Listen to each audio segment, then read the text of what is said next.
খেতে ভাতে পডকাস্টে সকলকে সাদর আমন্ত্রণ।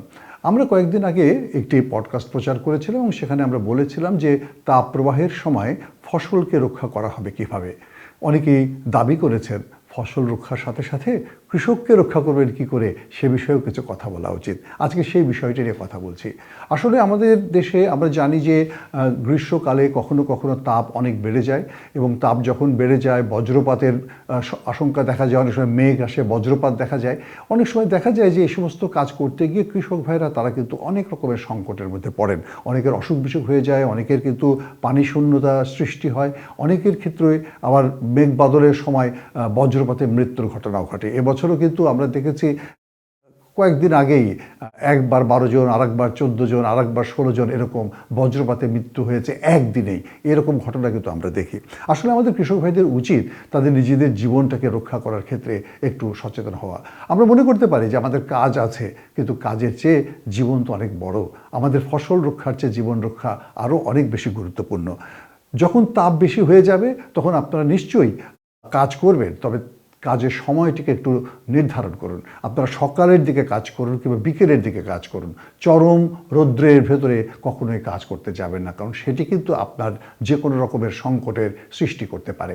আবার আপনি যখন দুপুরবেলা বা অন্য সময় কাজ করতে যাবেন তখন অন্ততপক্ষে প্রতি ঘন্টায় 10-15 মিনিটের একটি বিশ্রাম নেওয়ার চেষ্টা করুন, যাতে আপনি কাজের ভারে ক্লান্ত হয়ে নিজের শরীরকে নষ্ট করে না ফেলেন।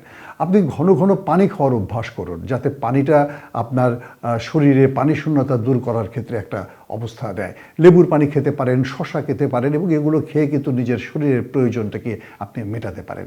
আবার কাপড় চোপড়ের ক্ষেত্রে কিন্তু হালকা রঙের কাপড় চোপড় পরিধান করুন, কারণ যত গাঢ় রঙের কাপড় পরবেন তত বেশি গরম আপনার বেশি লাগবে। অতএব কাপড় চোপড়ের ক্ষেত্রে হালকা রঙের কাপড় চোপড় ব্যবহার করবেন, সুতি কাপড় ব্যবহার করবেন, তাহলে আপনার শরীরটি ভালো থাকবে। আর কখনোই ঘাম শরীরে বসতে দেবেন না, ঘাম হলে সেগুলো মুছে ফেলবেন। আবার অনেক সময় হিট স্ট্রোক হয়ে যায়, সেই সময় গামছা পানিতে ভিজিয়ে সেটি কপালে গায়ে এটা একটু ভিজিয়ে নেওয়ার চেষ্টা করবেন, তাহলে কিছুটা হলেও নিজেকে রক্ষা করার চেষ্টা করা যায়।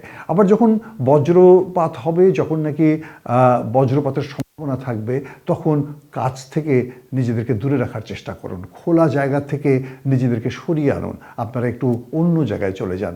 তাহলে এটা মনে রাখতে হবে যে আপনার ফসল গুরুত্বপূর্ণ, আপনার কাজ গুরুত্বপূর্ণ, কিন্তু তার চেয়েও বেশি গুরুত্বপূর্ণ আপনার জীবন। আমাদের কৃষক ভাইদেরকে আমরা অনুরোধ করব, আপনাদের পাশে কিন্তু কেউ দাঁড়াতে আসবে না, আপনার জীবন আপনাকে রক্ষা করতে হবে। সেজন্য এ ধরনের বিপদগুলোতে নিজেদের জীবন নিজেরা রক্ষা করার জন্য সচেষ্ট হবেন। যারা স্বাস্থ্য বিষয়ে জানেন তাদের পরামর্শ নেবেন, ঘন ঘন পানি খাবেন এবং নিজেদের শরীরকে ঠিক রেখেই কাজের মধ্যে যুক্ত হবেন। তাহলেই আমরা আমাদের জীবনকে নিরাপদ করতে পারব। সকলকে ধন্যবাদ এবং শুভেচ্ছা।